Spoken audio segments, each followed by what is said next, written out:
This week on the podcast, we welcome a homeschooling mother of 6 and the co-author of Stolen Youth, How Radicals Are Erasing Innocence and Destroying a Generation, Bethany Mandel.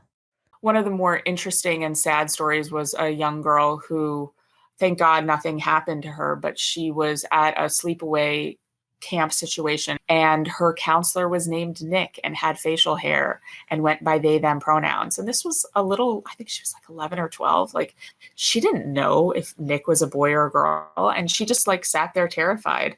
And to me, what is most troubling about this sort of phenomenon of like gender fluidity and wokeness, whatever, as it pertains to gender, is that women are always getting the short end of the stick and are always the ones who suffer at the hands of men and their fetishes. And in this instance, this girl was taught with previous experiences at her school that even if she's uncomfortable, even if there's like this internal alarm that is going off and a siren in her head, she has to say, shut up. This is Walk-Ins Welcome with Bridget Phetasy. I'm Bridget Phetasy, and you are welcome.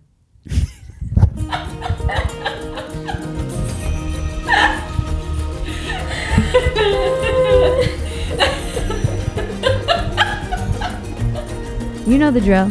Please subscribe, rate, comment, share, reach out, tell your friends, send smoke signals, whatever. We love your feedback and we want to hear from you. If you like our work and want to support us, the best way to do that is join Phetasy.com. You'll get access to behind-the-scenes content, outtakes, discounts on merch, and the ability to submit questions for some of our upcoming guests. Support your favorite scrappy little internet heroes at Phetasy.com. I'm with Bethany Mandel, everybody. Welcome to Walk-Ins Welcome. Thanks for having me. Thank you for coming. Always a pleasure. I feel like we're way overdue on this podcast. I wanted to have you ages ago, but you were in the middle of writing your book, which we're now going to talk about. Yeah, I kept on saying, save it for when I'm promoting the book, which came out like 4 months ago. I don't know. Yeah, it came out really soon after you had a child, right? You were too soon. Yeah. No, really, it was too soon. It was 6 weeks later, and it was brutal.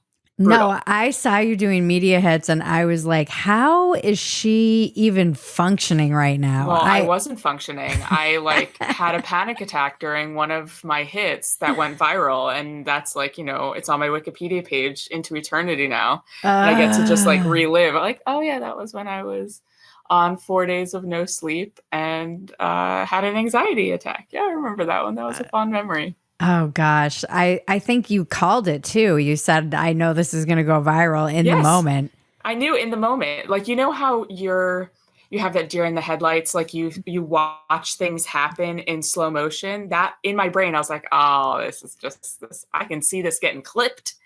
This is it. I called my publicist sobbing as soon as we hung up. And I was like, and she knew because we had spent a lot of time together that my anxiety levels were already really high. And she's like, you're just panicking. You always say it didn't go well. Like, no, but here really didn't. That was really didn't go well. For people who are listening and don't know, this was when you were on The Hill Rising. Okay. And Brianna, I think it was a Brianna who asked you to define woke, which by the way is not an easy thing to define. It's not an easy thing to define. And 20 seconds before we went on air, she was on a hot mic talking to her co-host, Robbie Suave. And she's like, oh, I hate parents. They're the worst. I hate parents. And then I was like, what am I walking into here? Like, who is this bee? Oh, and then we turned on the podcast. Camera and I was like, and then it all devolves from there. Yeah, I think that the hard thing about defining that word is it's intentionally evasive. It was something that meant something to the Black community. It got kind of co-opted and taken over. Then it became a pejorative, and it points to postmodernism in all of our institutions, which is really quite slippery. So what I found interesting about the whole experience, and now I feel like this is a way for me to like look at it more, not as traumatized, because I was actually pretty traumatized by that one. They intentionally wanted to distance themselves from the word and from everything that the word sort of has become associated with. Chest feeding and men and women's sports, like all of these things. I think that they're seeing that it's deeply unpopular. And so there was a point right when my book came out where it felt like the woke progressive left was like, whoa, wait a second. We don't know what you're talking about. There's nothing different. There's nothing new here going on. Everything, this is normal. Mm-hmm. And I think now that we're in sort of July of 2023, they're like, they've kind of given up on that tactic. And they're like, no, let's like double, triple down. Like, let's have the CDC redefine what is breastfeeding as chest feeding. And they're just deciding to like lean into the radicalness of what they're trying to do.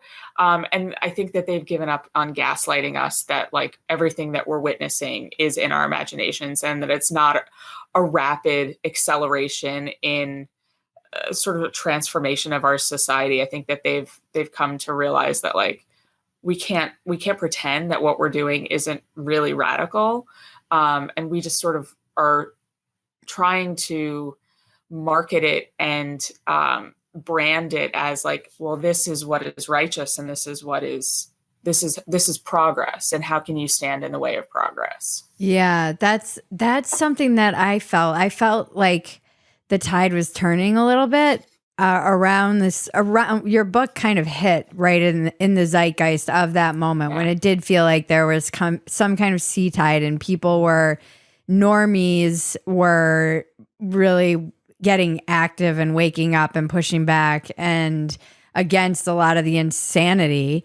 And then it did feel as if there was a slight backing off, because what's interesting to me is, are progressives going to back themselves into the corner where they're pro criminals, it's no matter how they want to couch these things, it seems like they're backing themselves into corners where they're defending things that like the average person is kind of like, why are you defending that? Why are you on this, doubling down on this? Yeah, I mean, it seems like to me they want to deny all of the badness that comes along with their sort of ideology. And so another thing that I went like minorly viral for recently was there was a modest dress company that had a man modeling one of their dresses. And I said, like, I'm outie. Like, I'm not interested in that company anymore. And I went a little viral for being a bigot. It happened on the 4th of July, and none of these individuals had barbecue plans. And so they were like, oh, let's bury Bethany Mandel on Twitter. It's like, it's a sport for them burying me on Twitter. And sort of the argument that was being made, which is understandable in isolation, is what do you care what this guy wears? And like, yeah, it's true. Like, why do you care what this guy wears? But it's all woven into an ideology where men are allowed in women's locker rooms. Men are allowed into women's prisons, which is one of the more horrifying side effects of this ideology.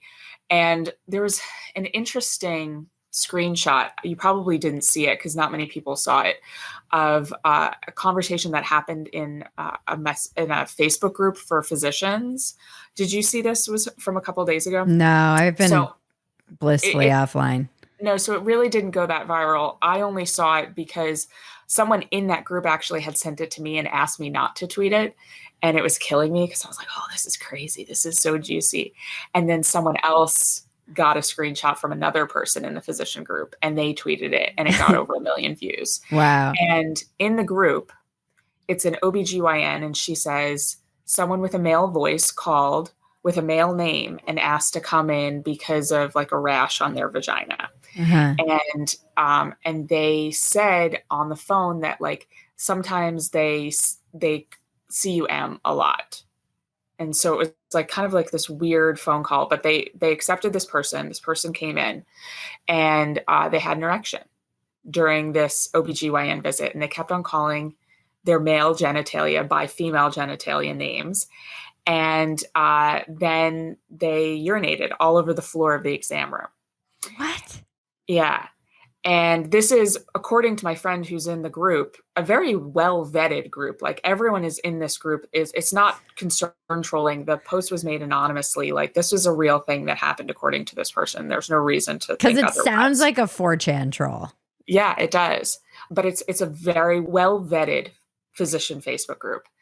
And so this physician said, all of my staff were deeply uncomfortable. And this person keeps on calling back asking for another visit.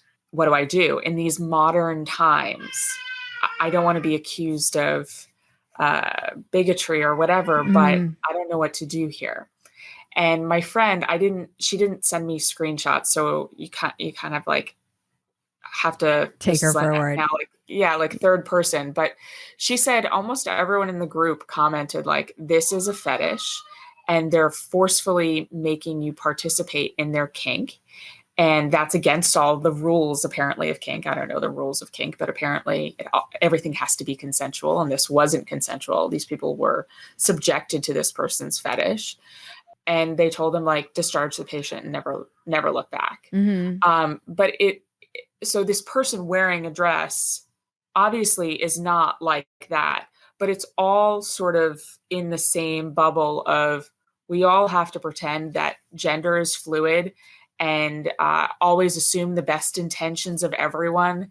And it's kind of weird to have that message on the heels of Me Too, because like all men are bad and all women should be trusted, except when a man shows up in an OBGYN office or a man shows up in a prison. Like men will do anything except lie about their gender. That's the one thing they would never do in order to gain access to a woman. Yeah, this is the craziest part of this, and something I've been writing about, and it's something I, even when I was on Glenn Beck, I was talking about this. I don't understand how, like you said, coming on the heels of rape culture, like literally everything is rape culture, to this weird place where men would never lie about getting into a woman's prison for their own benefit.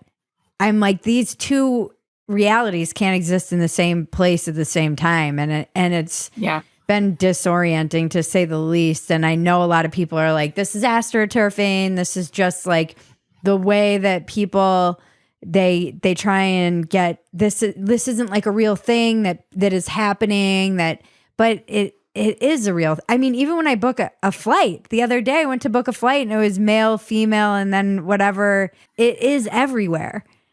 So, I mean, my book, Stolen Youth, as you can see, where is it? Right here. I talk about, oh, look at you. Thank you. It's hard writing a book because I never remember like what I said in the book and what I've said in like the 3,000 interviews I've done since the book. But I have 6 kids, ages almost 10 to 6 months. And when we first became patients at my pediatrician's office, you know, because you were there when I moved in. The day I moved in, you were there, helping me move. Thank you. That was my pleasure.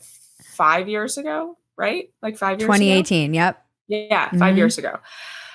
When we became new patients 5 years ago, it said like, what is your child's name? What is your child's gender? Male, female, done. Then when I had a baby either a year later or 2 years later, so somewhere in the like 2019, 2020 time, I noticed on the form that it had changed and it became male, female, like other, like what is your child's gender identity? And it was like other.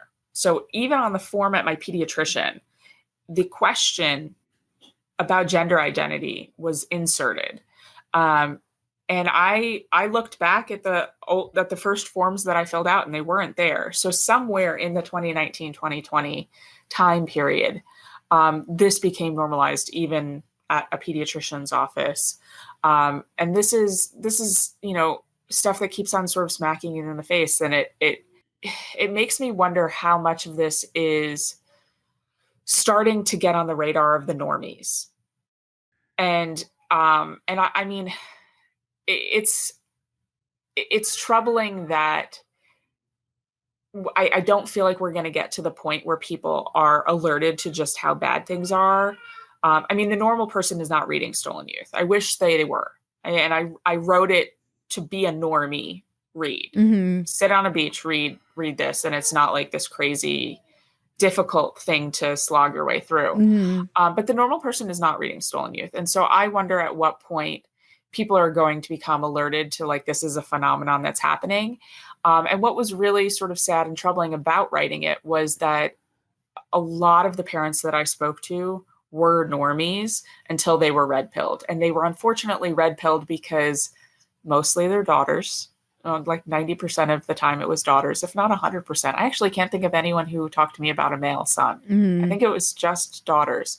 They were all red pilled by something happening with their daughters. Something like their daughter becoming like trans or something happening with someone. Trans. I think one of the more interesting and sad stories was a young girl who, thank God, nothing happened to her, but she was at a sleepaway camp situation affiliated with her school. I tell this story in the introduction. And her counselor was named Nick and had facial hair and went by they, them pronouns. And this was I think she was like 11 or 12. Like, she didn't know if Nick was a boy or a girl. And she just like sat there terrified.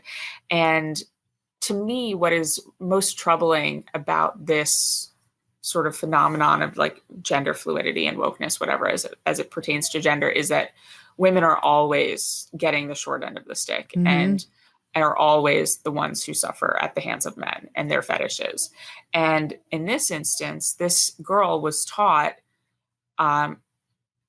with previous experiences at her school that even if she's uncomfortable, even if there's like this internal alarm that is going off and a siren in her head, she has to say, shut up. Yeah. And we're teaching girls that really, really important thing inside of you that is evolutionary. Like, it keeps us safe as women. We're telling them, like, put the pause on that, hit the snooze button. It's so funny. Not important. I have a piece about this coming out. This is like something that it is the thing that keeps me up at night, especially having a daughter, because we came from, it's weird coming from the 90s and where the age we came from, even with like the androgyny, it was like Kurt Cobain was in a dress. It was no big deal, but it wasn't like a statement. It wasn't a whole ideology. It was just like, look, gender can be fluid. You can wear dresses if you're a dude, and it's like the coolest guy in the world is doing it. And David Bowie, and it wasn't like a thing, this thing. And also coming from the gift of fear. And this is what I wrote about in this piece. Like, I grew up in 1997 when that book came out. I was a senior in high school, and I remember it. And that was the age I came up in as a woman, where we were told to get loud and not make men comfortable. And it was the girl boss era, and get in their face and don't be afraid to make a man uncomfortable. And in one generation, what do you attribute this to? I mean, I think you're so open-minded that your brain falls out. It's funny. My mom died when I was 16, but my mom was a feminist, like super duper. And I think that she was like a J.K. Rowling feminist, right? Like an actual feminist. And I remember her telling me, men shouldn't rape. Everyone thinks this. Everyone decent anyway. Men shouldn't rape. But you need to do things to protect yourself, because what people should and shouldn't do doesn't matter if you end up pinned against a wall at a frat party. You have to keep yourself safe, and you are responsible for keeping yourself safe. And you can't just sort of rely on men to do that for you. You have to be a strong woman and do it yourself. And so, she used to tell me things that nowadays are, considered victim blaming. And it's like, don't get drunk around people you don't know. You have to protect yourself. And I think that lesson of empowerment is going astray, because people are more afraid of what other people think. And I think we saw this a lot with COVID. Like, people care more about what people think than what is true and what is right. I never make Holocaust comparisons. I find them to be really there's just nothing Comparison. compares to the Holocaust, except maybe other genocides. But I've studied genocide my entire life, and I always was like, how could no one say anything? Yeah. Like, how could this just go on? And then over COVID and over the course of the last few years with sort of this ideology in general, I see how people care more about their reputation and more about fitting in than they do about just speaking truth. And, over COVID, it was stupid stuff. Like, we'd go into the pizza shop and they'd require us to wear a mask from the door to the table. And then until our food came, but when our food came, we could take it off. I know. And everyone just complied. Yeah. And I was like, am I the crazy one? Like, what are we doing here? Yeah. This makes no sense.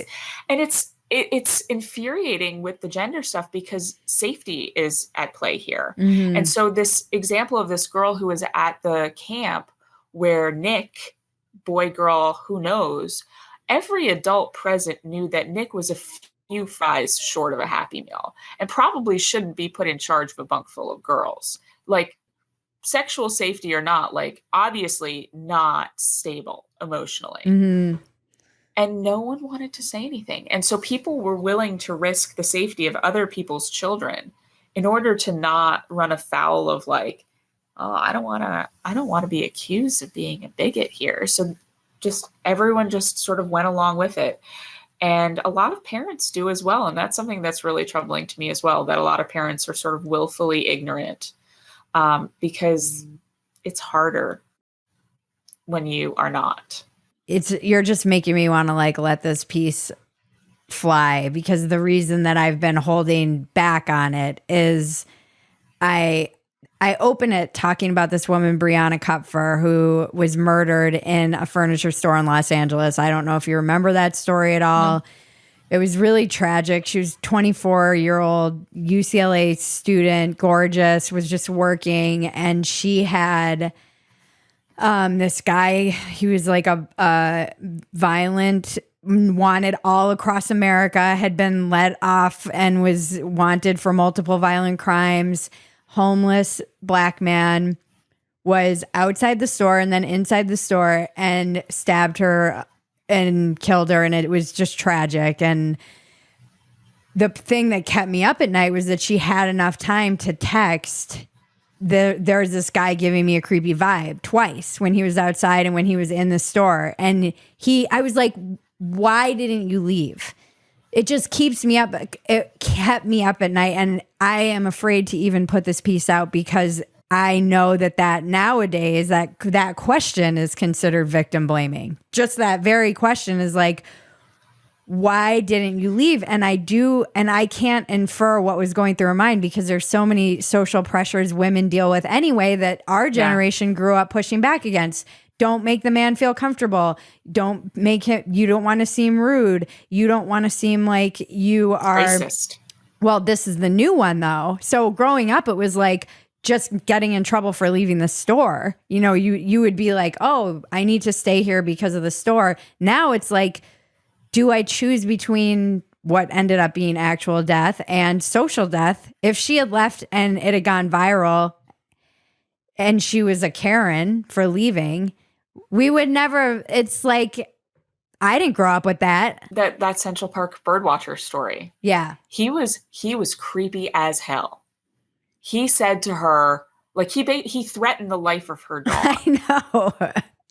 And like, they're alone in the woods and he's like threatening to kill her dog. Yeah. I'd call the police too. And I'd give them identifying, characteristics of the person too. Yeah. It makes me want, like, I will always wonder. And again, it's hard to write a piece like this because I don't want to apply something that might not be true to a person who can't defend themselves. But why didn't you just walk out the same back door that he escaped from? That was what I was taught. I was taught, like, no matter what, if you feel unsafe, if you're in a situation alone, particularly with a man, and you leave, you don't question that instinct. You don't worry about him. You just leave. I might send you this piece because please do. I don't know how to frame it.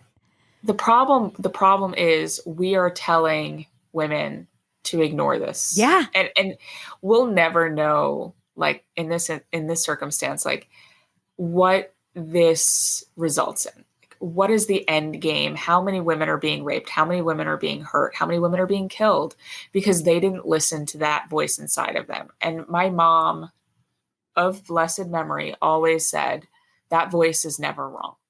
It is a lot of how I see the world is actually like through an evolutionary lens. And I think I see that through parenting decisions. I see it through life decisions. Like we exist because our ancestors made choices that allowed their bloodline to continue over the course of thousands of generations.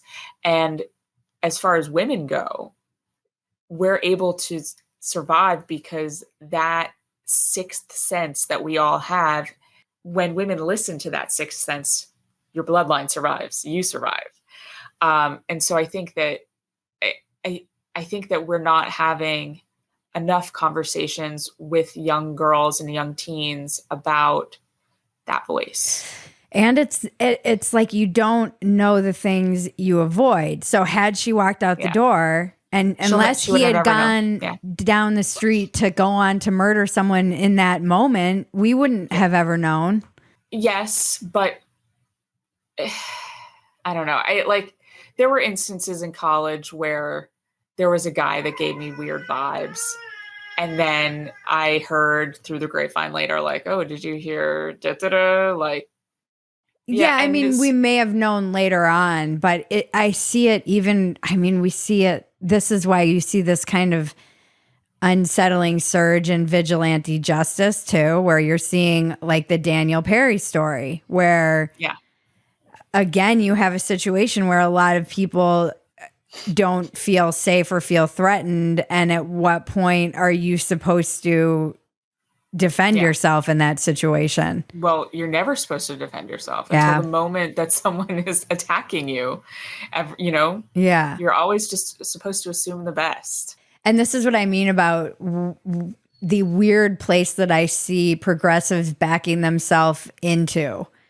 The corner they're backing themselves into. And my only kind of hope is that this ends up destroying this ideology in a way, because you're backing yourself into the corner of rapists, pedophiles, criminals. These are and then normies are looking around like, what about us? Why are this is something I said in California. What is the disdain for the average taxpayer that you're just allowing squalor to fester all over the city?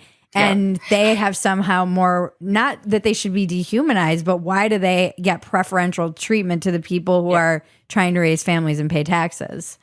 Yeah, it's funny. Everyone I know who lived in Los Angeles has been red pilled. Even the most liberal. I had a good friend. I hadn't spoke to her in years. And she was living in LA. And then next thing I knew, she was living in Atlanta. And I was like, oh, wow, that's a big move.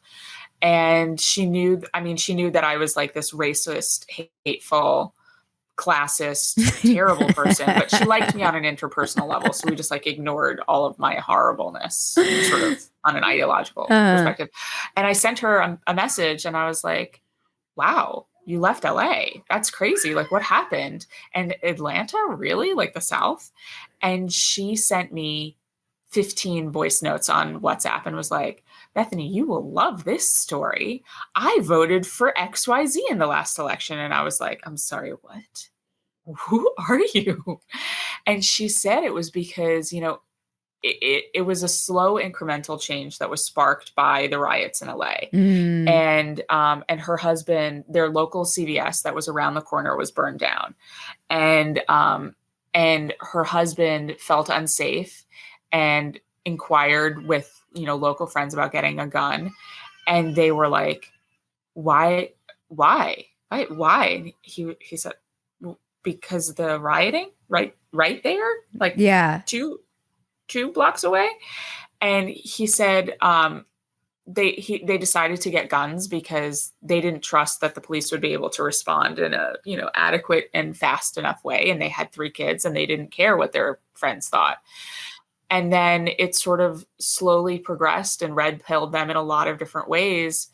And it led even to like a reevaluation of their beliefs on abortion, because it sort of like opened their eyes to other perspectives that even when they were friends with Seth and I, when we were living in New York and we were like racist, crazy, awful people who hated women and wanted to oppress them, when their eyes were opened in one area, it kind of opened the door to like, this conversation about abortion is actually really extreme. And you want to make sure that abortion is legal until the moment of birth. And she sort of went through 3 pregnancies and realized like, wow, that's a really extreme stance. And I'm not comfortable with that either.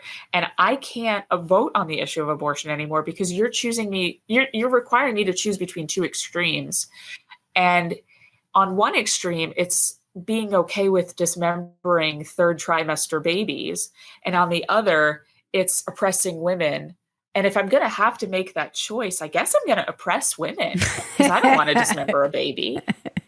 Yeah, it's definitely Los Angeles red pilling effect, I think, is very real. And it is that thing that happens when one piece of your worldview collapses. And I mean, this is kind of goes back to what Michael Malice says, is you're supposed to take one red pill, not the whole bottle.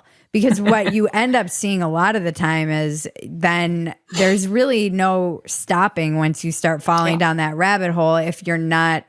And this is what my book that I'm finally writing is kind of about, is like, I didn't know this. Well, it hasn't been sold yet. I'm just writing it. Don't do that. Sell it first. I will. But I feel like I need to like get a chapter or 2. And I just have to get my proof of concept. I got you. Yeah. But but this is what's coming to me as I write this is like, it would have been easy. And there were definitely moments where I was like, I could lean into just like capitalizing on being a red pill liberal, like so many people did. I could go all the way past do not collect $200 directly to QAnon because there's nothing that it's just an open lane. There's not much stopping you unless you start asking yourself, what are the hills I'm willing to die on? What are the ideals I believe in? What are these first principles that I forgot about and maybe I think are more important than I realize? And it's been, I don't think I'm alone in that experience. You know, people are like, oh, how I left the left. I'm like, yeah, but it's bigger than that. It's not just some story of how I left the left. It's truly like all of our institutions have failed and nobody trusts them anymore. And this is a bipartisan problem. You see people leaving from the right going like, forget it all. And I've been talking and thinking a lot about this idea of but the right, which I think is so intrinsically just when you're a liberal, it's like coded in your DNA. And this is what my friend said. He said they're the only like primary ideology in America is but the right. So the left can do anything and it will be like but the right. And even me trying to overcome that as I see like child mutilation on the left and putting criminals above taxpayers and all of this craziness, I still have to fight that instinct in me to be like, but the right. And I think a lot of people feel that way. It's hard. You don't want to go running into the arms of Marjorie Taylor Greene.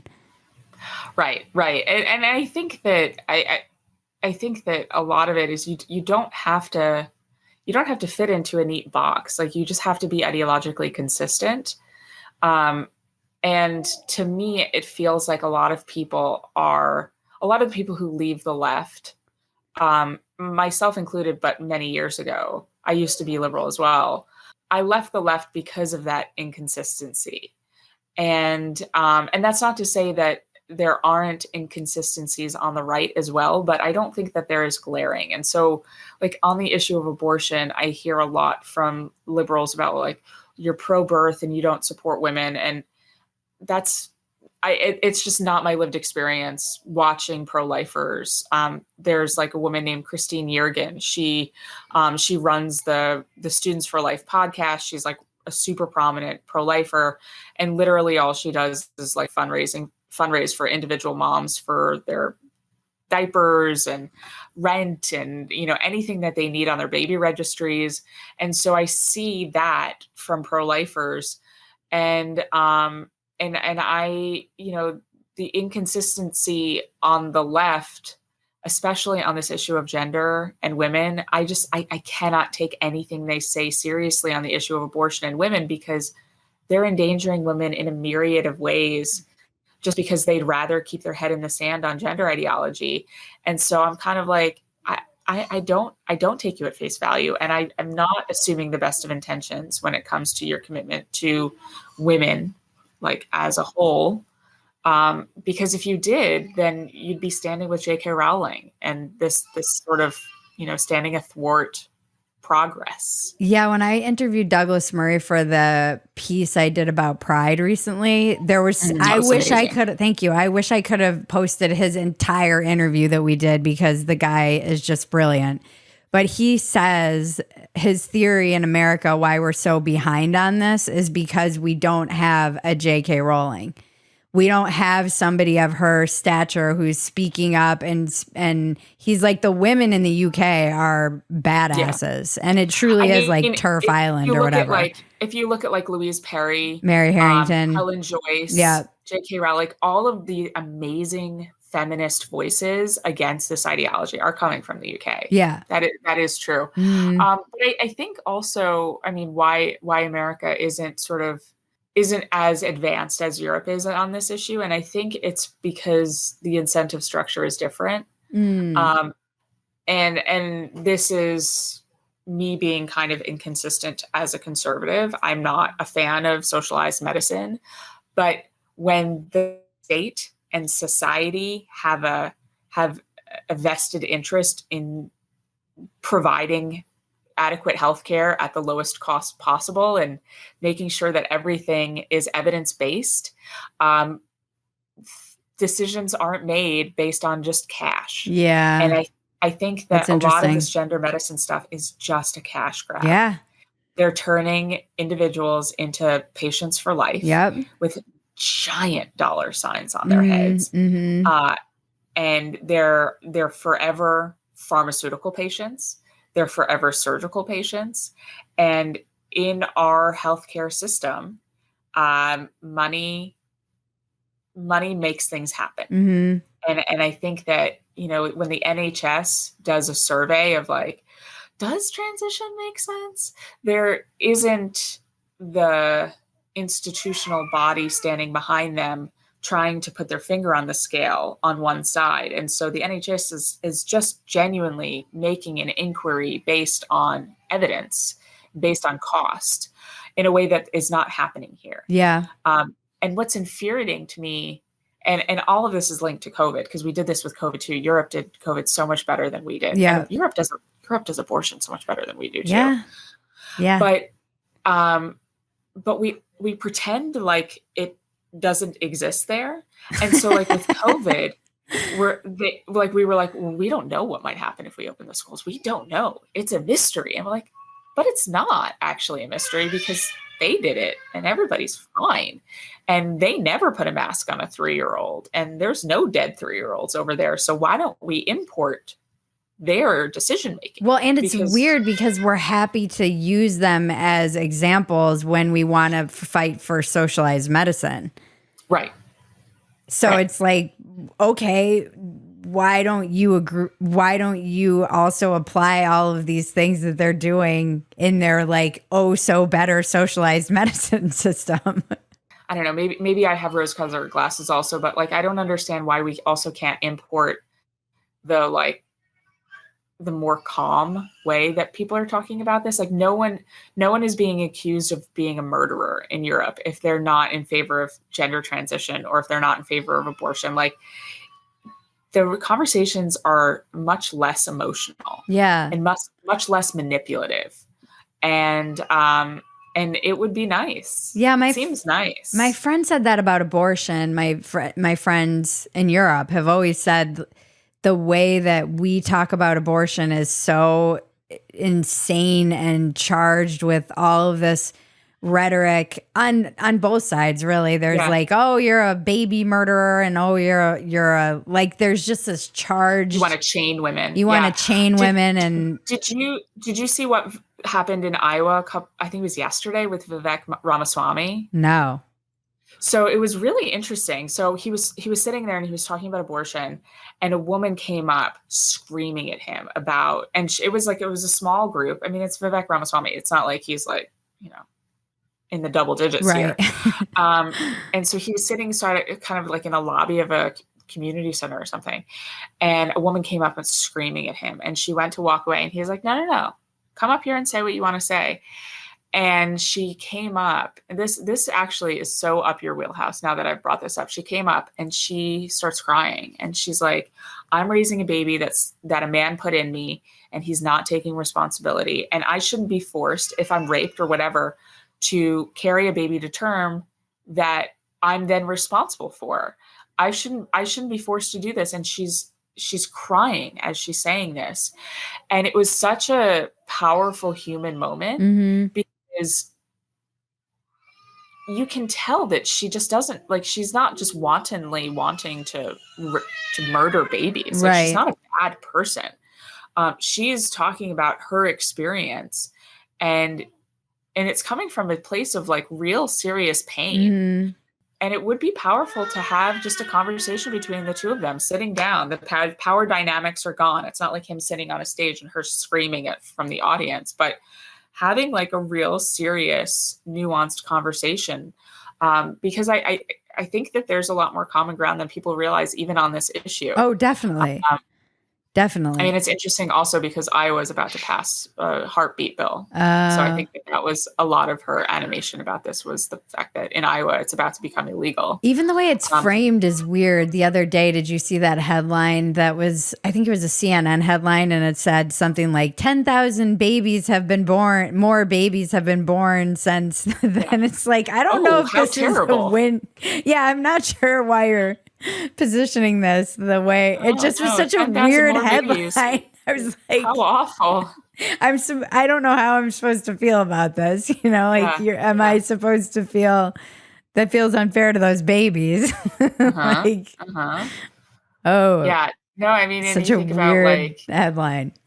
Yeah, no, it's really weird. I mean, you think about like people like Barack Obama, who like in any circumstance, no one would have blamed his mother for choosing making a different choice. And it's, I mean, I don't think that anyone on the right could do it, because no one could sort of do it with a straight face, but like, he is the poster boy for pro-life, whatever. Was his mom a single mom? No, but the dad wasn't great. Oh. I don't know what the deal was there, but it was not a great situation. And he was basically raised by her alone. Okay. I don't know anything about his upbringing, shockingly, in Africa. Yeah. Just kidding. I'm just kidding. Don't make me get canceled again, Bridget. I was at the Moms for Liberty conference. Oh, no. This is a total sidebar. I was at the Moms for Liberty conference. So were you wearing your armband? No, and a woman came up to me and started saying like really weird stuff. And I was with a girlfriend, and she started filming it, because she's like, you might be getting set up right now. Like, this woman is saying such weird stuff, that she started taping the interaction just in case it went viral. And she would be like, I have video. And afterwards, the woman walked away, and I said to Lindsay, my friend, I was like, you got that, right? And she's like, no, yeah, we're good. We're good. Was she saying, what kind of weird things was she saying? So I don't want to be mean, but I will. She had developed a essential oil cure for gender dysphoria. I was like, okay, good luck with that. That sounds like a lot of work that you put in. And I don't want to be mean. Yeah. But also. So What's going on with the Moms for Liberty? Because it seems like everyone's saying they're pro-Hitler. Hitler. Yeah. They're raising Hitler youth. So as way of background for not you, but your listeners, because it's hard to remember that sometimes not everyone is very online. No, and also that like this conversation isn't just me and you. Yeah. Like it will be published widely. Yes. I'm pretty Jewish. Pretty. And I was there, and I was sitting there, and Matt Sheffield, who's not an honest person in general, clipped one of Tiffany Justice's speeches at the gala on Saturday night. And I was sitting there listening to her speech, and I knew it was going to happen.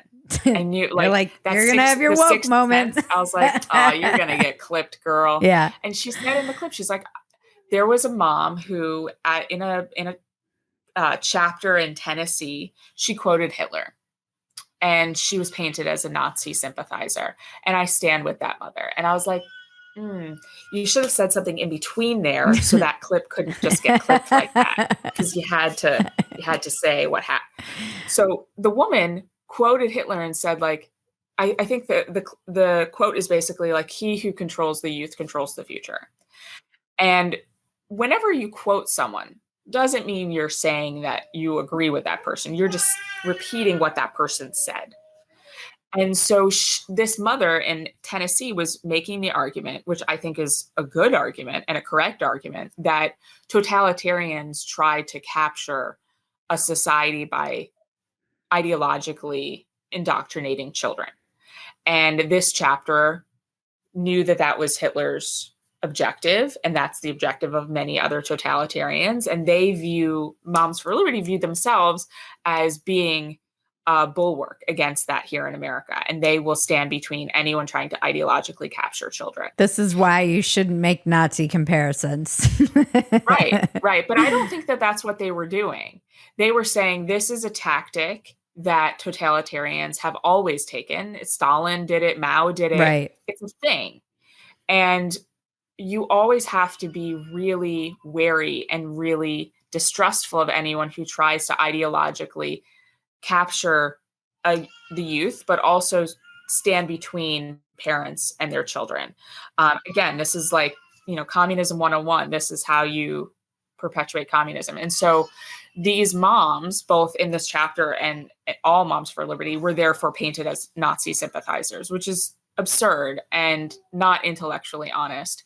And Dennis Prager, in his speech at the gala, said, people who accuse these moms of being Nazi sympathizers are liars.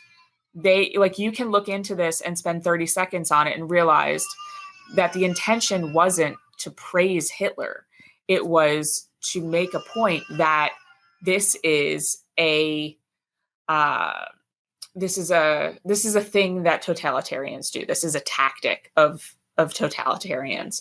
And it's been really, honestly, really infuriating watching Moms for Liberty be painted as Nazi sympathizers, because the people who are doing it don't actually care about anti-Semitism. And so there's been a lot of attacks happening in New York specifically against visibly Orthodox Jews. Yeah. Which I am not, but my sons and my husband are. They wear yarmulkes. And so for me, it's personal, because I don't want to be afraid to have my kids or my husband walk down the street wearing a yarmulke. People have spit at my husband before on the metro here in DC when he's been wearing his yarmulke. And the folks who are painting Moms for Liberty as Nazis, they don't care about anti-Semitism. They never speak up when visibly Orthodox Jews are assaulted or attacked or stabbed, anything. All they care about is using anti-Semitism as a way to just dig at their enemies like it's a weapon. And I think it's despicable, and I think it's craven. And I think it's anti-Semitic in itself. Like you only care about Jews as far as you can use them. And that's really gross. Yeah. It's really, really gross. And watching people like Matt Sheffield, who took that clip of Tiffany Justice's speech, watching them warp it and manipulate it is is really, really disgusting. And it really infuriates me as a Jew. Yeah. Yeah, I've only caught like I said, I haven't really been online blissfully, although I'm glad you're catching me up. So I have some material for dumpster fire. It's just been what I've been thinking a lot about, and what changed so much for me being kind of a Gen Xer who I don't like I've been accused of sitting on the sidelines, which, I mean, this is a hell of a way of sitting on the sidelines by making a bunch of content and participating. But there has absolutely been a part of me that was, I didn't have to engage because I didn't have a child. So when I had a kid, I was like, oh, shit. So I could always tell. Like, I'm going to have to fucking participate in this shit. I could always tell when people were pregnant during COVID because they would start interacting with my stuff about masking little kids. Oh, interesting. That's really interesting. Always. And it was funny because, when the masks started in 2020, and a number of people said this to me, they never imagined that their kids who were born in 2020 would still be forced into masks. And they were. And so I think that people started to panic and realize, like, if I don't speak up, like, even though my kid, I'm pregnant right now, or I have a baby, like, if I don't speak up, they could be in a mask in a year. Like, there is no logical endpoint here, unless we try to stop it. But I mean, yeah, I think it's definitely like you have to have skin in the game to sort of realize that that these issues matter, and that kids, their future is kind of hanging in the balance. And, even my kids who are homeschooled and are insulated against a lot of this stuff, this is still their generation. Like, the vast majority of kids in their generation can't read. Wow. That's going to impact them. Wow. Why is that? So, I mean, my oldest is going to 4th grade, and the number of kids of her very specific age cohort, it's linked a lot to COVID. It's linked a lot to the fact that they were expected to do kindergarten and 1st grade and part of 2nd grade on Zoom. And then they were masked for a lot of that when they were back in the classroom. And you can't learn the difference between a B and a D without seeing someone's lips. It's another one of those things, like, why didn't more teachers speak up about how the masks didn't make sense in a primary school classroom? Then you also have to factor in the absenteeism that has taken root. You've got people used to the idea that school is not an essential service and not an essential task. And a lot of kids and a lot of parents too, honestly, have taken that to heart. And they're like, well, you didn't think that school was important, so I don't think school is important. So I don't care if my kid misses 30 or 40 days. The level of absenteeism is really, really shocking. And it's one of the most undercovered stories in America. Interesting. Yeah. And the violence is also off the charts. Yeah, I've heard this. That there's a lot of violence in schools. Yeah. And all of that is linked to COVID. But there was this fantastic, I think it was NPR, podcast called Sold a Story that only came into existence because of COVID. But it examines how we've been teaching reading for the last 20 years or so. And we shifted away from phonics-based learning. And the woman who produced and sort of created the podcast only realized because she was watching her own child try to learn how to read on Zoom. And she was like, what are you guys doing? Like, my kid can't read. And what are you guys? Of course she can't read. What are you people doing? And so she sort of then did a deep dive into the philosophy of reading and realized oh, this doesn't make sense. This is just some idea that someone had that no one, again, the emperor's new clothes, no one thought to question, this doesn't make sense. I feel like this about the weird new math way that they use. Yep. And so, I mean, all of that is linked. And now, I think it's 3/4 of kids can't read on grade level now. Oh, wow. Yeah, it's real bad. It's real bad. And it's only going to get worse for kids moving forward, because if you can't read in first grade, then you can't read in third grade. And if you can't read in third grade, it's not just your English scores that are going to suffer. If you're in a history class and you can't read the book that they assign, then you don't know history either. And it all snowballs into a sense of frustration and a sense of helplessness for kids when it relates to school and education. And it's not going to end in a good place. And so I think that we need to like radically reinvent the American classroom. Yeah. But that doesn't help the kids that are already in it, Yeah. and already behind and already suffering. And there is not a sense of urgency about catching kids up and admitting just how far behind they are. There was a post in a local Facebook group the other day that a mom was looking for a reading tutor because the Montgomery County where I live, they ended their reading tutor program, their tutoring program. And they're spending all of their time and energy and professional development on LGBT gender curriculum. Meanwhile, like, they've just quietly ended the reading tutoring program. Really? And that, I mean, like, the amount of time that the Board of Education is spending on the LGBT reading curriculum. Somebody said on Twitter, and that's actually really funny and insightful. They said, like, all of the activists in Montgomery County, who I consider myself one of them, who are really concerned about this curriculum, like, how much does it really matter? Because the kids can't read the books anyway. And I'm like, that's kind of a good point. Maybe we should shift our focus a little bit towards merit and like competency. But I mean, this is a huge frustration of mine. I think because I'm from the left, this sense of inconsistency. And so, this woman can hire a tutor and her kid will be fine.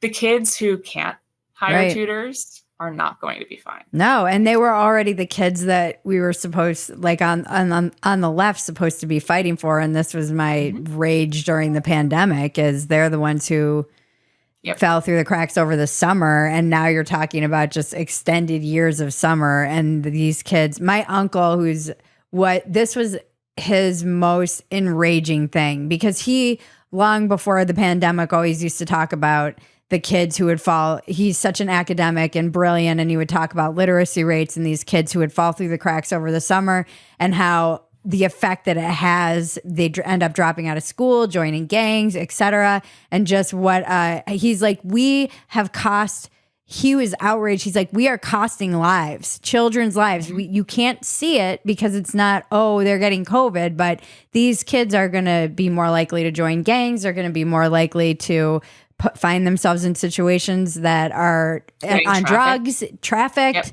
And and because they're not getting an education, and they're gonna slip through the cracks. And what did they say? Something like 2 million kids never logged in. Yep. And that would have been me. That's crazy. Yeah, that would have been me, and that's why I was so outspoken during COVID, was because it would have been me. Yeah, I was a kid of a single mom. I never would have logged in. I would have been like, oh man, year vacation. Let's watch some Days of Our Lives. Like, I would have lived it up if I were a kid during COVID. Yeah, me too. A 17-year-old. Yeah. What's the reaction are you hearing to your book from people? Is it finding normies? Are you? I wish it were. How do you define a normie, I guess? I mean, I think a normie is someone who doesn't have a Twitter account that follows politics. And they sort of get their news from Instagram and TikTok and Facebook if they're older. I would say we haven't quite seeped into the normies yet. There's a lot of people who picked up the book because there were specific things that happened to their kids or happened to kids they knew and cared about, that they were like, how widespread is this? I think that it has seeped in there. but we always see spikes in our book sales when one of us goes on Fox News. Mm-hmm. And so we tried to walk this tightrope when we were writing it of like, who is our audience here? Because we know who's going to buy it. It's like people who are like ideologically committed to sort of conservatism and the cause of protecting children in the framework of being a conservative. But we wanted, and we still want to go on The View. Right. We want to have a conversation on the Today Show. Mm-hmm. And we wrote it in a way that a normie can pick it up. And it is an interesting narrative read, and it's a quick read. But I'm not sure that we've hit critical mass yet. And what I'm hoping, and I think I see it happening, is that it's a slow burn of a book. It's like people are telling so-and-so like, oh, you should pick this up, da, da, da.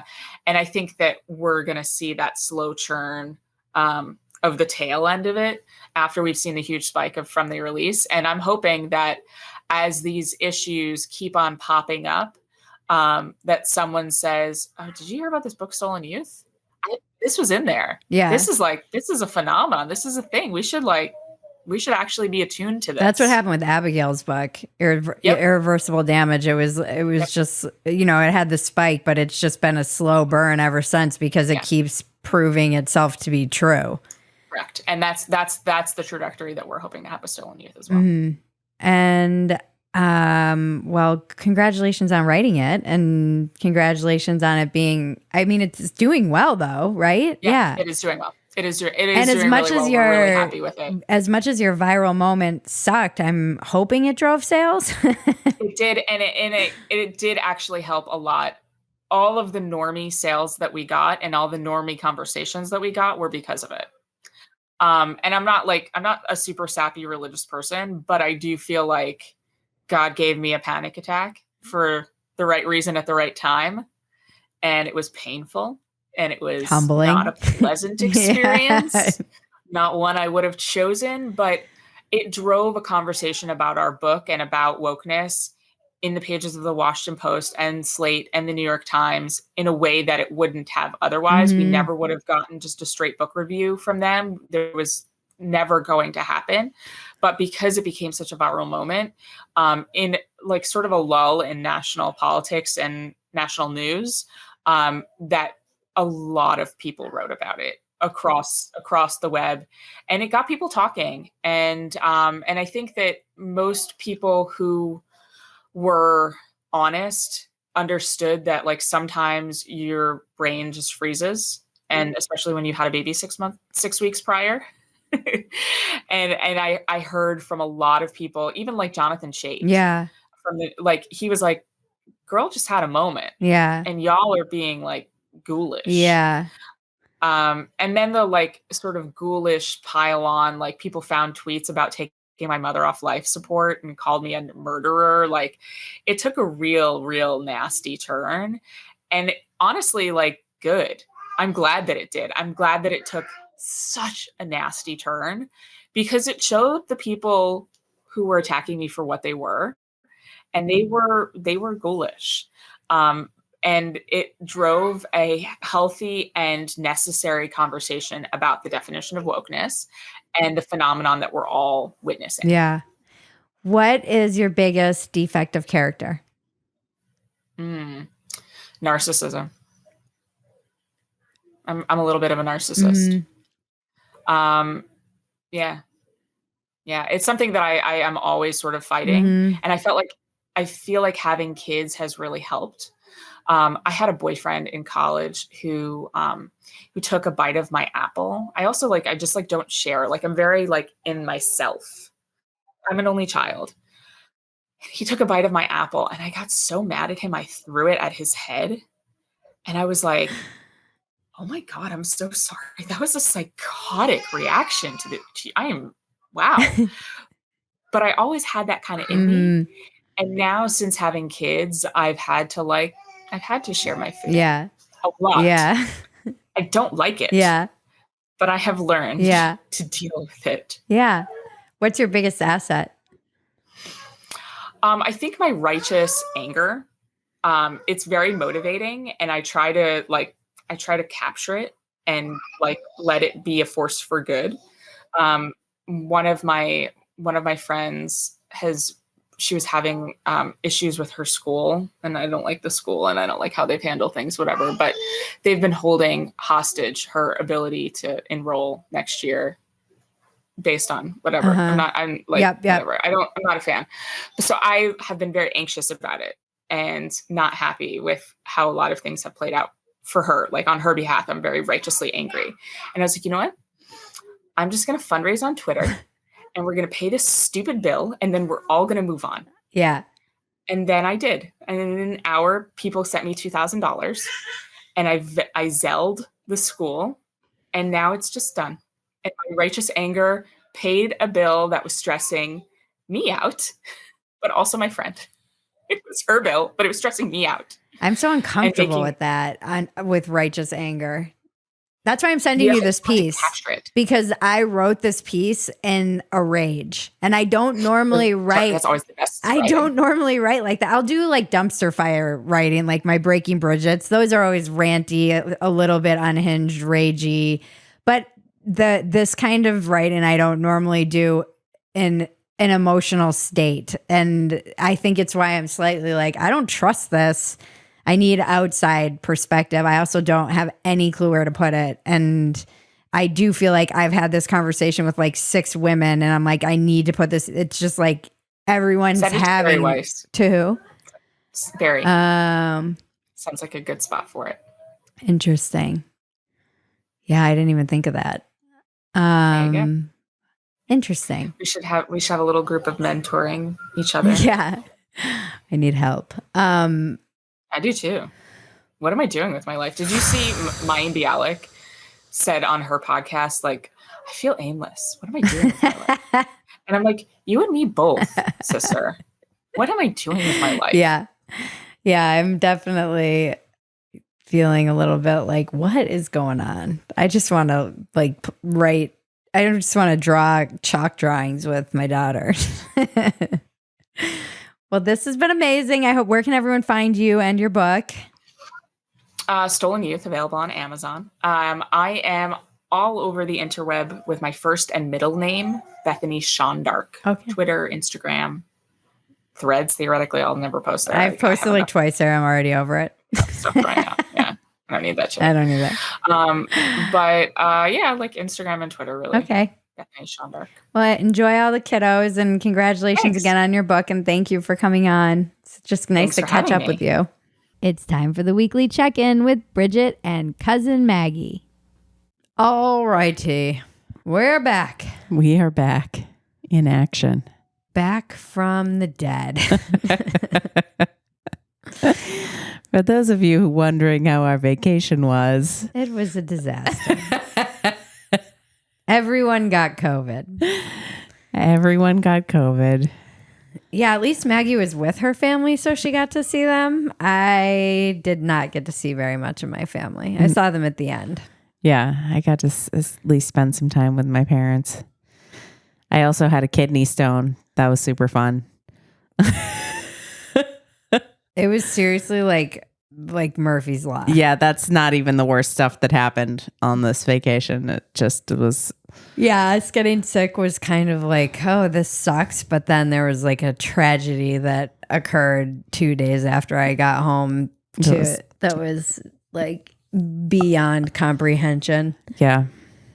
And Cass, this just, it's just so funny just how, if you had seen in my head the version of the trip that I had, bringing Matilda home, playing with her cousins, going to the beach every day, and the weather was not great either, which being sick was like, I was fine with that. Right. It would have sucked if it was like gorgeous weather every day that we were sick, but it was also just bad weather. Yeah. Well, I mean, and you guys were dealing with stuff that was happening back in Texas, like the first few days, and then the tragedy happened, and you were like, "This trip is cursed." And then everyone got COVID. And I had a kidney stone, and I was like writhing around on the bathroom floor. I had no idea what was wrong with me, and I was like, "Bridget was right. This trip is cursed." It was just like, I just kept telling myself it can always get worse. Mm-hmm. That's my mantra when things are bad, seemingly going bad. And I had just been home like a week earlier for my ex-husband's funeral, and I felt like he was like laughing at me the whole time. It was so weird. It's just a rough 2 weeks for everybody in my family. Just very rough. Really? But still, I tried to remain grateful and just trying to be in acceptance of just the expectation versus reality mantra would have, side by side would have been amazing. Right. And it's frustrating because it's so hot here. And so my whole thing was like, yay, she's going to get to be outside the whole time. And then we were inside sick, like for 8 days, basically 9 days. Yeah. And we were talking about it, and it was like, at least we could, I felt like it was a luxury to be able to just be sick because we already were on vacation. We had done all the work. We like prepped all the work. Yeah. So it was like, at least we don't have to work through this and like be sick and then be trying to work. That's a very small. It was a silver lining, to be sure. It's a silver lining, but also kind of sad. Yes, it is sad. But I got to see the family for a couple of days, but then it was just like everything was crammed, and we were still kind of fighting COVID, and we got back, and Jaron got I think he got like a relapse or something because he was sick the first 3 days we got back, and then he was with the baby all day while I did this Bitcoin event, which was interesting. And yeah, I still feel like either I have long COVID or just being a parent is long COVID. I'm just exhausted. I didn't get any real rest on the vacation. Not that you really do with kids, but it was just like being sick it's stressful with the littles. You get scared. Yeah. When they're burning up. But it was pretty mild. Like for her, she just had fever for 2 days, and I had a fever, and Jaron did, and then it was just a cold. It wasn't like a cough or anything. It never settled in anyone's chest, which I think is a good thing about this new variant. So that was my first time ever having it. Yeah, you got pretty knocked out. I got pretty knocked on my ass. Yep. But yeah, the COVID, it like swept through the whole town because of all those stupid New Yorkers coming in from out of town. Always blame the goddamn New Yorkers. COVID with them. Yeah, so I just feel tired. I wish I could say I felt like excited and motivated, and I just feel completely wiped out. And I want to go to sleep for like a year. So this is going to be a short check-in because Bridget needs to get some rest. Take a break. I have to go be with the baby, who I haven't seen all day. She's such a little nuggaloo. She really is. Yeah, I'm tired. I felt like I was going to come back from vacation like refreshed and ready to go. And I'm like not feeling that way at all. I just feel exhausted, and I think it's weird. It's almost like my postpartum is hitting me like right now, 16 months in, because I don't know. I don't know how to explain it. I feel very lost, like more lost than I've felt in a long time. But I don't know if that's just exhaustion or just combination of things coming back. Yeah. And not really having a vacation. I don't know. I feel a little bit defeated. And I'm not even fighting anything. I'm just like, I feel just exhausted. Yeah. I think that's the general feeling, though, for people at the end of the summer going into the school year. There's like that sense of relief of getting back into a routine, but also you've been going so hard all summer. You're like, I'm exhausted. And now I've got to shift into that final gear, get through the end of the year.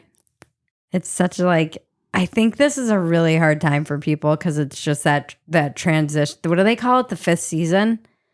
The transition from summer to fall. Yeah. Isn't this like that fucked up time in Chinese medicine where everybody loses their mind? Maybe. Isn't this the time of year where you're always super squirrely? Yep. End of August into September. I think it's the fifth season. This is like because everyone I know that I've been talking to feels like lost. They feel like they're in transition. They feel, I don't know. It's not just me who's feeling this way. I feel like a lot of people I've been talking to have been feeling the 5th season, late summer, and it's considered an independent season with its own unique energy.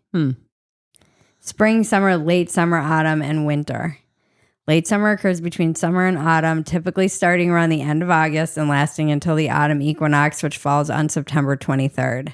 It's associated with the earth element and represents a transitional period between the expansive energy of summer and the contracting energy of autumn.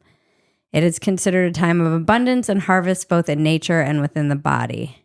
Spleen and stomach organs. It's not universally recognized. I feel like it's this including, this is a time you're supposed to eat nourishing and easy to digest foods such as cooked grains, root vegetables, and warm soups. And it's also time to focus on self-care, grounding practices, and maintaining a balanced lifestyle.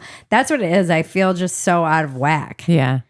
I feel like out of balance. It's also a super moon too. I think I need to get back into the woo. Yeah, I think you do too. But I don't know. I know there's magic in Texas, but I haven't tapped into it yet. Maybe I will when I go to this ranch, even though the ranch is in Uvalde. Lord. Tune in next week for another riveting episode that will change your life, help you get out of your own way, and solve all the world's problems. I want to thank our composer, Jared Elias, my co-producer and cousin, Maggie, and all of you out there listening. This has been Walk-Ins Welcome with Bridget Phetasy. I'm Bridget Phetasy, and you're welcome.